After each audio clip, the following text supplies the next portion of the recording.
বরাক দর্পণ studio. নমস্কার শ্রীজি দর্শকবৃন্দ,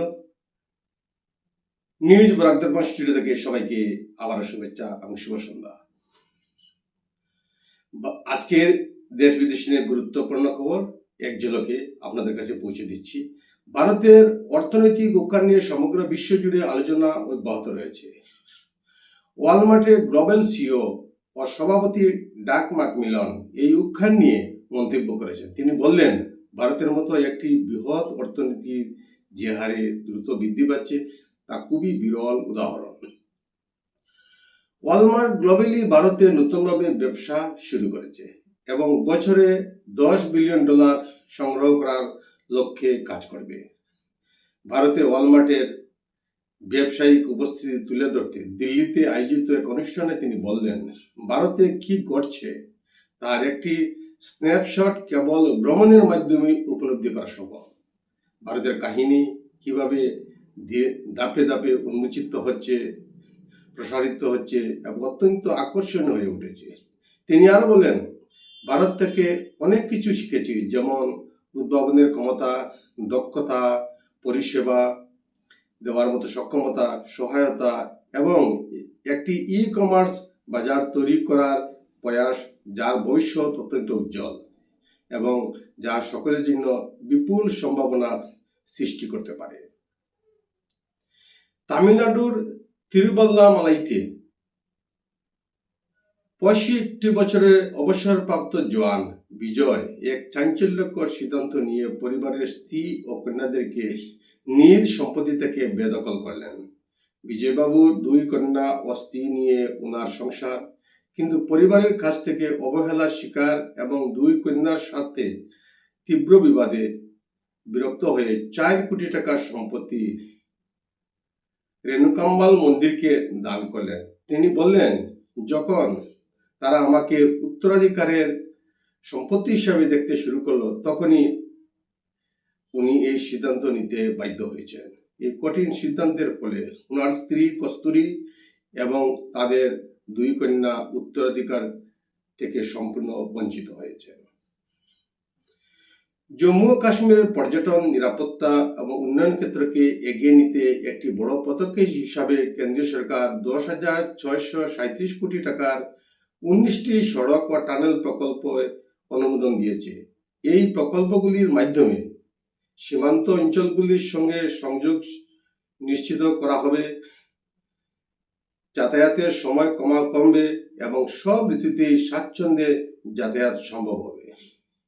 এই প্রসঙ্গে জম্মু ও কাশ্মীরের লেফটেন্যান্ট গভর্নর মনোজ সিনহা এবং মুখ্যমন্ত্রী ওমর আবদুল্লাহ, প্রধানমন্ত্রী নরেন্দ্র মোদী এবং পরিবহন মন্ত্রী গাডকারিকে ভূয়সী প্রশংসা করেন। এই প্রকল্পে এলাকার নিরাপত্তা, যাতায়াত, অর্থনীতি এবং পর্যটনের উন্নয়নের দিকে ইতিবাচক প্রভাব ফেলবে। ভারতের সামরিক ক্ষেত্রে আরো শক্তিশালী হতে চলেছে। 2021 সালের ফেব্রুয়ারি মাসে প্রতিরক্ষা মন্ত্রণালয় হিন্দুস্তান এরোনটিক্স লিমিটেড হাল এর সাথে 48,000 কোটি টাকার একটি চুক্তি স্বাক্ষরিত হয়েছিল, যার অধীনে 83টি তেজস MK-1 এর যুদ্ধ বিমান কেনার সিদ্ধান্ত হয়। 2023 সালের মধ্যেই ডেলিভারি হওয়ার কথা ছিল, কিন্তু ইঞ্জিন উৎপাদনে বিলম্ব হয় সেই সময়সীমা পিছিয়ে যায়। অবশেষে ভারতীয় বায়ুসেনা ঘোষণা করেছে যে 2024 সালের মার্চের মধ্যেই তারা প্রথম ধাপে 6টি তেজস যুদ্ধ বিমান ডেলিভারি করবে। ইপিএফও সদস্যদের জন্য সুখবর। এখন থেকে আগাম দাবির অটো সেটেলমেন্ট ব্যবস্থার মাধ্যমে 5 লাখ টাকা পর্যন্ত পেতে পারবেন মাত্র 3 দিনের মধ্যেই। কেন্দ্রীয় মন্ত্রী মনসুখ মান্ডব্য মঙ্গলবার এই ঘোষণা করেছেন। আগে এই সুবিধার পরিমাণ ছিল মাত্র 1 লক্ষ টাকা।